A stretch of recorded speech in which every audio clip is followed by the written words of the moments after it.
Hier au CICB, au nom du président de la transition, le Premier ministre, le ministre de l'administration territoriale et de la décentralisation, le général de division Maïga a présidé l'ouverture des travaux de la première édition du Forum international de la diaspora.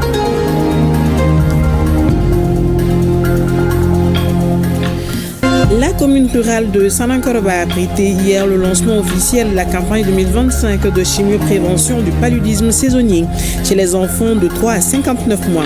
Cette campagne a pour objectif de couvrir au total plus de 4 millions d'enfants. Vendredi 18 juillet 2025. Mesdames et messieurs, bonjour et merci de suivre le RTM.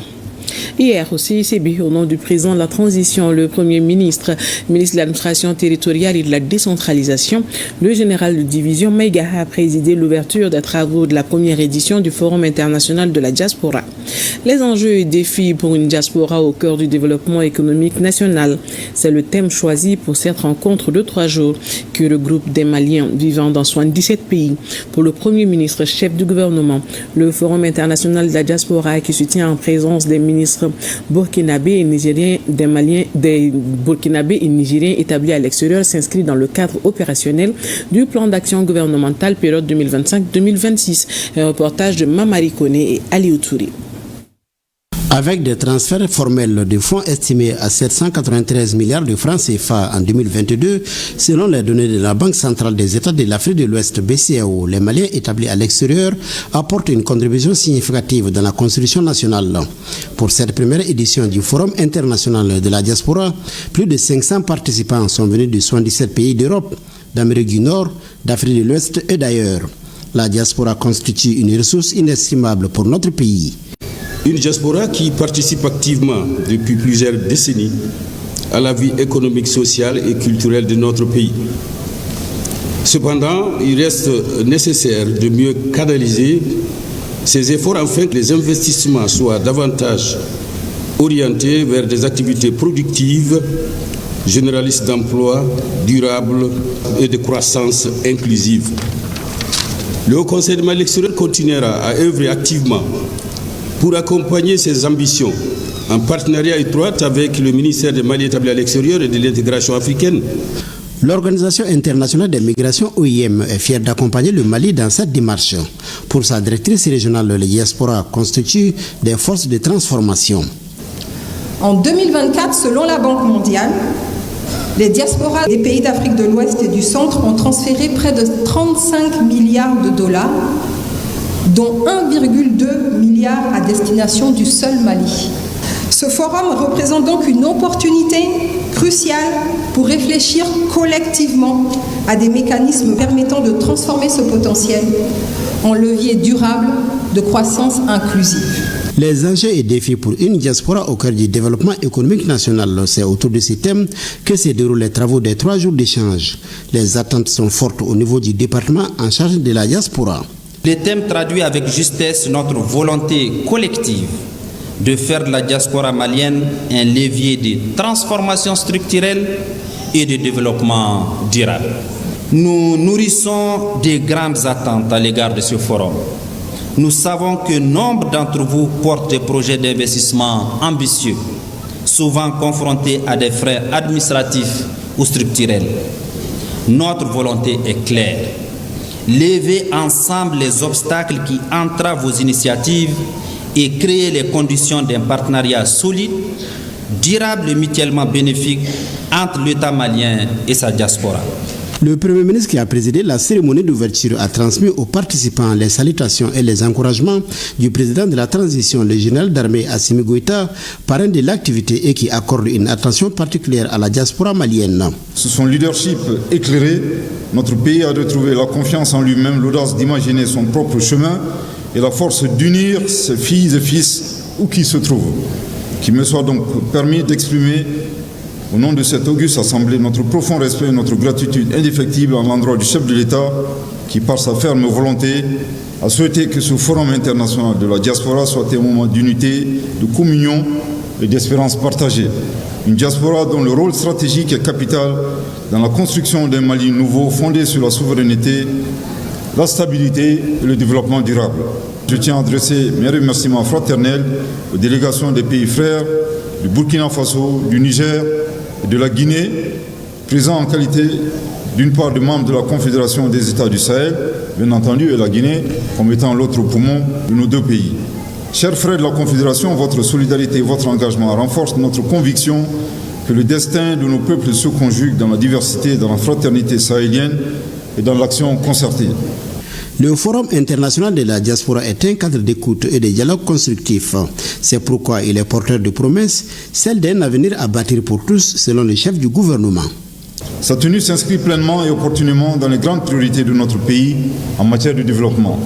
Elle reflète notre engagement collectif à œuvrer pour un avenir meilleur, tel que défini dans nos documents de planification stratégique, notamment la vision Malikura Nyatasiraka Ben Samba Flani Bioroni Savama et la stratégie nationale pour l'émergence et le développement 2024-2033. Le Forum international de la diaspora s'inscrit également dans le cadre opérationnel du plan d'action du gouvernement 2025-2026 en tant qu'action prioritaire favorisant la concertation, l'innovation et la participation citoyenne autour des enjeux du développement. Au niveau sectoriel, il revêt une importance particulière en tant que contribution directe à la mise en œuvre de la politique nationale de migration, la PONAM. Il offre une plateforme d'échange et de réflexion stratégique pour renforcer la gouvernance migratoire et maximiser les opportunités qu'offre la migration au service du développement national. Il est utile de rappeler que sous l'impulsion du président de la transition, chef de l'État, son Excellence le général d'armée Assimi Goïta, le gouvernement a engagé des réformes importantes en faveur de la diaspora, notamment la mise en place d'un guichet unique au sein de l'API Mali, l'adoption de mesures fiscales incitatives et d'une stratégie d'investissement productif, la réalisation d'une étude pour la création d'une banque d'investissement de la diaspora et l'élaboration d'un guide des filières porteuses au Mali. Ces mesures sont loin d'être exhaustives car le gouvernement ambitionne de lancer un fonds souverain de la diaspora, de créer un guichet digital simplifié et d'instituer un conseil national consultatif de la diaspora. Ces instruments ne sont pas des gadgets institutionnels, mais des ponts concrets entre la nation et sa diaspora. Je tiens à cet instant de mon propos à saluer les efforts des forces armées de sécurité pour leur foi et leur engagement en faveur de l'intégrité territoriale du Mali et pour la sécurité des personnes et leurs biens. Nos femmes constituent notre fierté. Ils la méritent amplement et je vous prie de les applaudir. Le programme du forum s'articule autour de conférences, panels thématiques, ateliers et sessions de co-création. Après la cérémonie d'ouverture, le Premier ministre a visité les stands des différents partenaires de cette première édition du Forum international de la diaspora.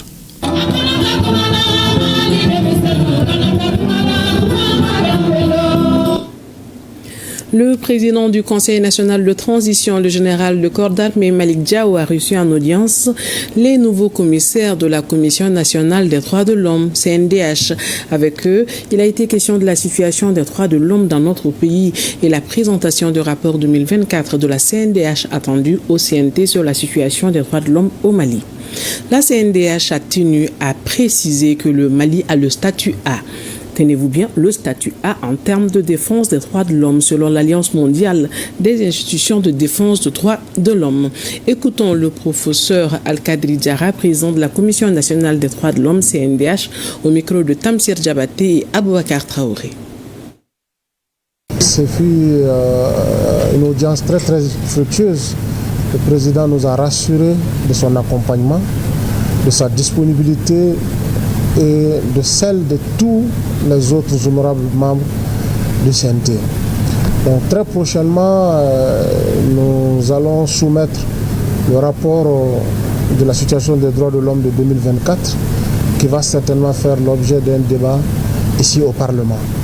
Donc aujourd'hui, nous partons très confiants et rassurés par les propos du président du CNT pour qu'enfin nous puissions tous comprendre que la protection des droits de l'homme est une responsabilité partagée car nul n'est à l'abri de la violation de ses droits. Aujourd'hui, notre pays est dans une situation exceptionnelle. Malgré cette situation, le pays a le statut A. C'est l'Alliance mondiale des institutions de défense des droits de l'homme qu'on appelle GANRI qu'il a donné au Mali, on a obtenu en 2022. Ça veut dire quoi? Les autorités maliennes veillent à la défense des droits de l'homme. Ça veut dire que le Mali est un pays de défenseurs des droits de l'homme comme tous les autres pays que nous connaissons. Cela est un message très important. Il va être évalué l'année prochaine, 2026, Inch'Allah, et nous espérons que tous les moyens, toutes les dispositions seront prises pour que cette statut soit renouvelé sans difficulté. Et je crois que les signes sont tout à fait favorables pour cela. Ouverture jeudi de la deuxième édition de la rencontre annuelle des services du Trésor sous le signe de la digitalisation dans l'exécution du budget de l'État. La rencontre est destinée à échanger sur les orientations et instructions de la veille à la bonne gestion des deniers publics au moment où notre pays fait face aux défis de la relance des activités économiques. Un reportage de Mamadou Fani. Défi de la digitalisation dans l'exécution du budget de l'État, c'est le thème de cette deuxième édition de la rencontre annuelle des services du Trésor. Il s'agit par cette rencontre de créer un cadre d'échange entre les services du Trésor et les autres structures partenaires de la gestion publique sur les thématiques d'ordre stratégique et opérationnel pour plus d'efficacité dans la réalisation de la mission à eux confiée. Cette rencontre se tient dans un contexte de réforme des services du Trésor. Le Trésor, c'est un grand réseau de comptables publics à travers le monde. Donc c'est une occasion pour les services du Trésor de se retrouver autour de leur métier, autour de l'actualité, mais surtout autour des objectifs qui nous sont fixés par les plus hautes autorités du pays. La digitalisation des services publics est aujourd'hui une haute priorité des plus hautes autorités du pays. Dans ce cadre-là, nous voulons, pendant cette édition, échanger sur les voies et moyens pour la mise en œuvre des différentes réformes, des différents projets pour digitaliser les moyens de paiement au niveau des services du Trésor, mais également dans nos relations avec les autres services du ministère de l'Économie et des Finances et des autres services de l'État. Et cette deuxième édition a mis un accent aussi particulier sur le secteur des assurances. Comme vous le savez, le Trésor public est l'autorité de tutelle aussi du secteur des assurances. Donc dans le cadre de nos travaux, nous allons échanger sur comment faire en sorte que nous puissions tirer tout le profit du potentiel énorme de financement de ce secteur-là pour notre économie. Durant 2 jours, les participants vont échanger sur plusieurs sujets relatifs au bon fonctionnement des services du Trésor, à leur efficacité dans la mobilisation et la gestion des recettes de l'État en mettant l'accent sur les établissements publics. La Direction générale du Trésor et de la comptabilité publique reste mobilisée pour la digitalisation accélérée des moyens de paiement au niveau des structures concernées. D'ores et déjà, des résultats encourageants ont été réalisés avec l'utilisation des codes marchands dans l'encaissement des recettes publiques.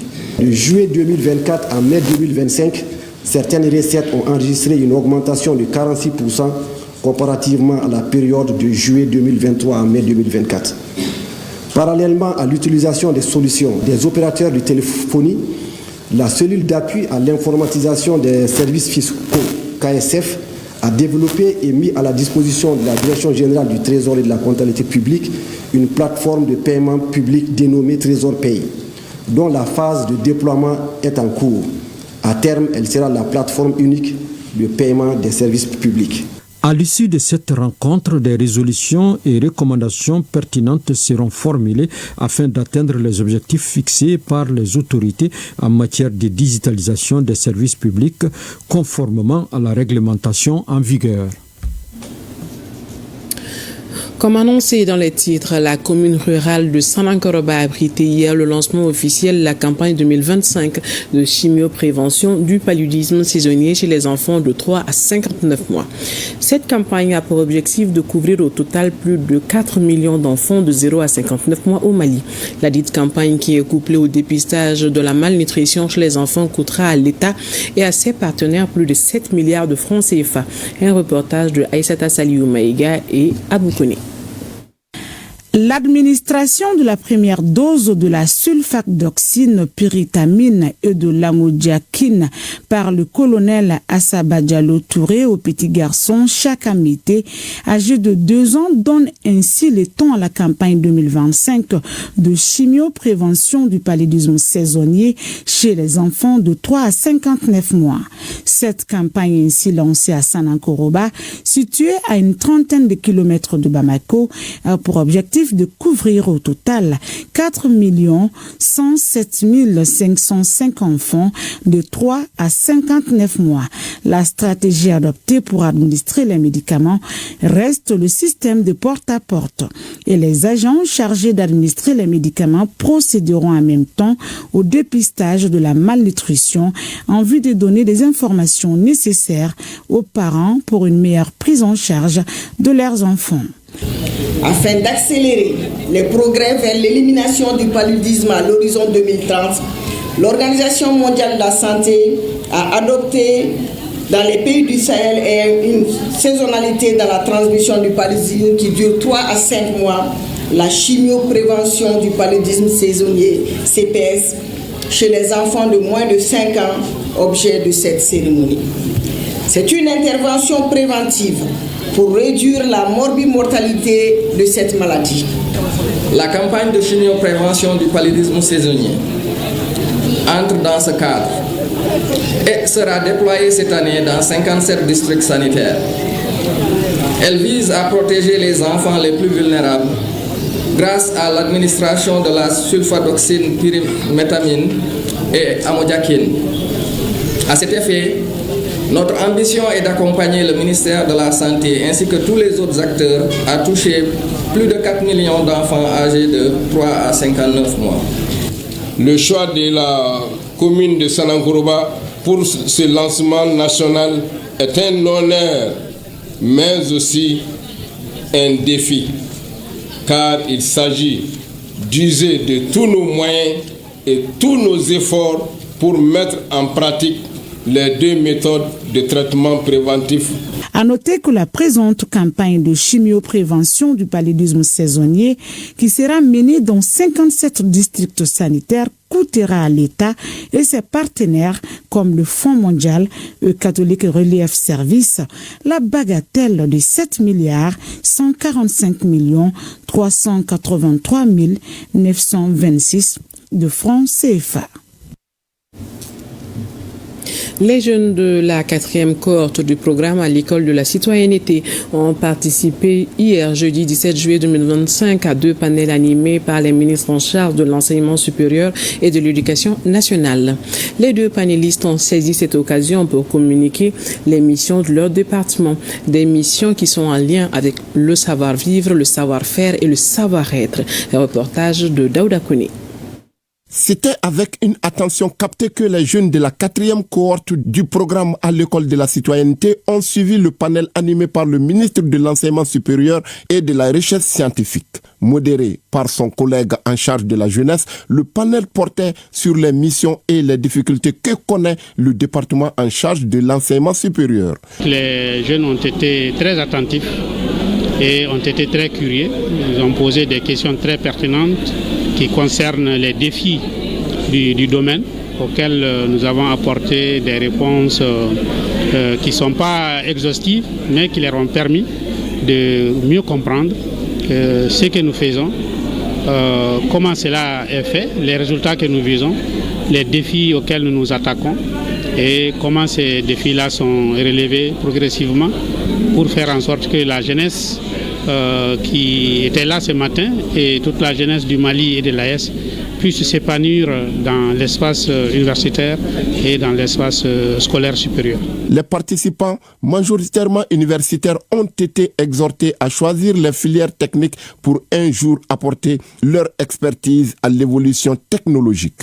Donc tout ceci est de nature à aider les jeunes à s'engager davantage pour transformer nos pays et pour contribuer à la résolution de tous les défis que l'AES connaît. Je suis très confiant par rapport à cette jeunesse qui, j'en suis sûr, va être porteuse du narratif en tout cas pour ce qui nous concerne, sur notre crise, sur notre vie, n'est-ce pas, pour contrer tous les autres narratifs négatifs qui nous viennent de l'extérieur et qui tentent d'imposer une vision du monde qui n'est pas du tout la nôtre.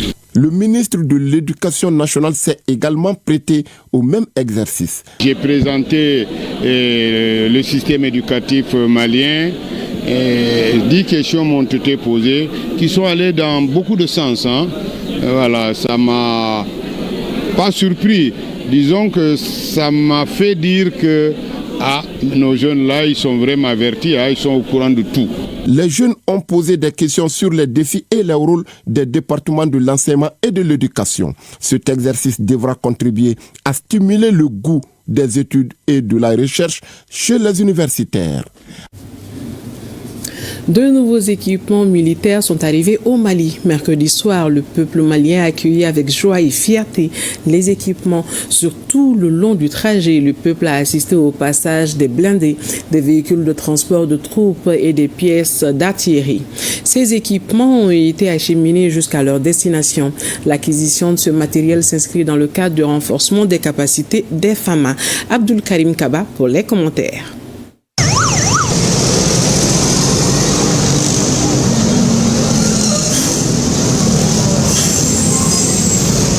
Renforcer la lutte contre le terrorisme, le Mali renforce ses capacités opérationnelles grâce en tout cas à la volonté des autorités de la transition, notamment le général d'armée Assimi Goïta. En témoigne l'arrivée de ces matériels. Qu'est-ce qu'il pense de l'arrivée de ces matériels pour lutter contre le terrorisme dans notre pays? Monsieur, bonsoir.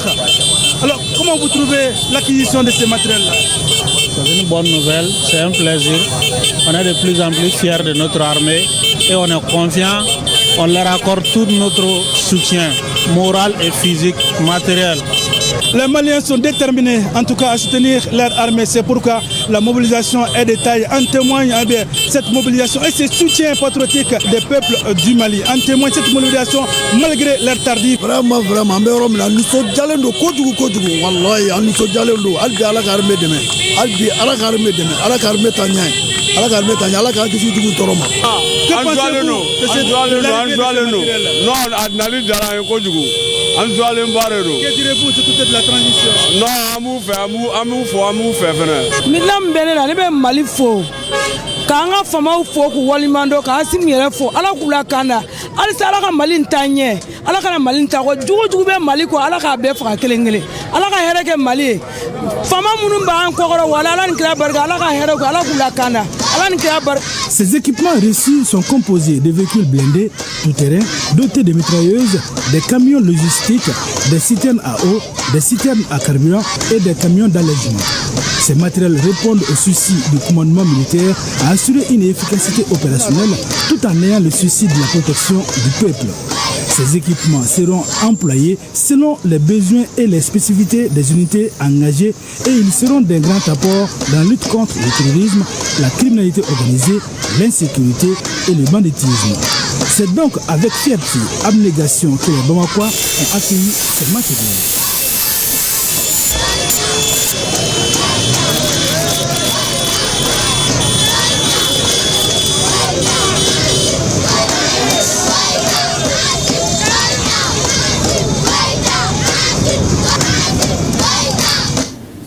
Maroc, CAN féminine, le Mali sera face aujourd'hui au Maroc à 19h GMT, 20h heure du Maroc, exactement GMT plus 1, donc 19h au Mali et 20h au Maroc.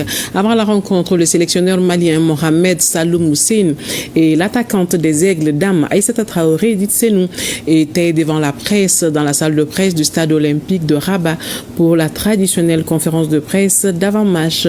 Propos recueillis par nos envoyés spéciaux au Maroc, Assa Soumaré et Oumarka Traoré.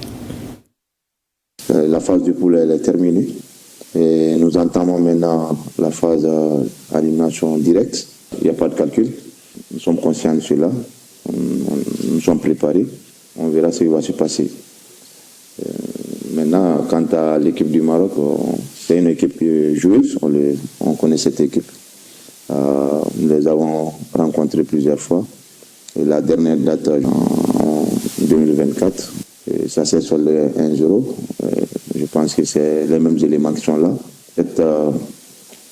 Ce match du quart de finale, nous savons bien que c'est une équipe joueuse qui ne lâche rien, qui croit en elle. Nous saurons comment pouvoir les contrer, vu leurs forces et également sur leurs faiblesses.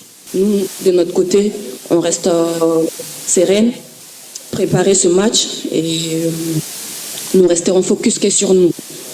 L'équipe adverse, on la connaît, elles nous connaissent aussi, donc on ne va pas trop travailler sur elle. En fait, l'adversaire, c'est nous-mêmes. C'est les limites que nous allons nous poser nous-mêmes qui feront que ça pourra basculer de notre côté ou bien de leur côté. Mais nous, de notre côté, on a beaucoup plus d'envie. On est motivé, on a envie de se racheter par rapport au résultat du dernier match. Bonne chance aux équipes, dames. C'est la fin de cette édition. Merci de l'avoir suivi. À demain. Plaise à Dieu.